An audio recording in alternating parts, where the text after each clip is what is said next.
54/7 tuition சென்டரில் 50 டே challenge சொல்லியிருந்தேன். இன்னைக்கு தான் டே 1 9/12/2025. எல்லாருக்குமே நாளைக்கு பார்த்தீங்கன்னா ஹாஃப் இயர்லி எக்ஸாமு. அதனால இன்னைக்கு தமிழ் கொடுத்துருந்தேன். யார் யார் எவ்வளோ படிச்சுன்றத சொல்லுங்க.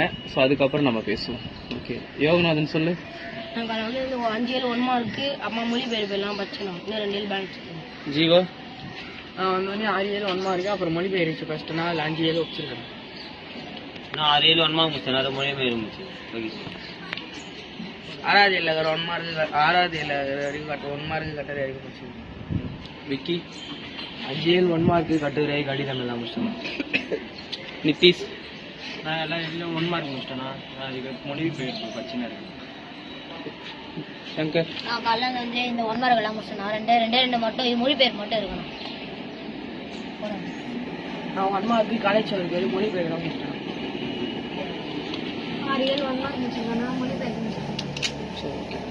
ஆக்சுவலாக பார்த்தீங்கன்னா 10th 11th 12th எல்லாருக்குமே பார்த்தீங்கன்னா புக் பேக்கில் இருக்க 1 மார்க் ஃபுல்லாக படிக்க சொல்லியிருந்தேன். 1 மார்க்னா எல்லாமே மொழிபெயர்ப்புலேருந்து எல்லாமே ஃபுல்லாக முடிக்க சொல்லியிருந்தேன்.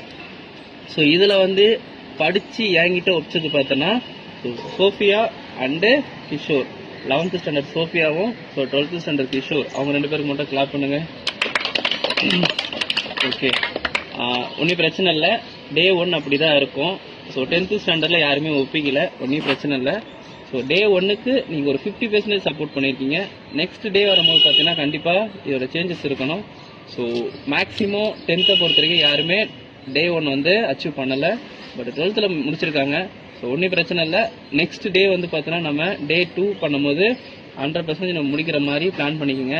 இன்னைக்கு சோஃபியாவுக்கும் கிஷோருக்கும் கிளாப் பண்ணுற கை நாளைக்கு உங்கள் எல்லாருக்குமே கிளாப் பண்ணுன்றதை எதிர்பாருங்க. நாளைக்கு எல்லாருமே அச்சீவ்மெண்ட் முடிப்பீங்களா?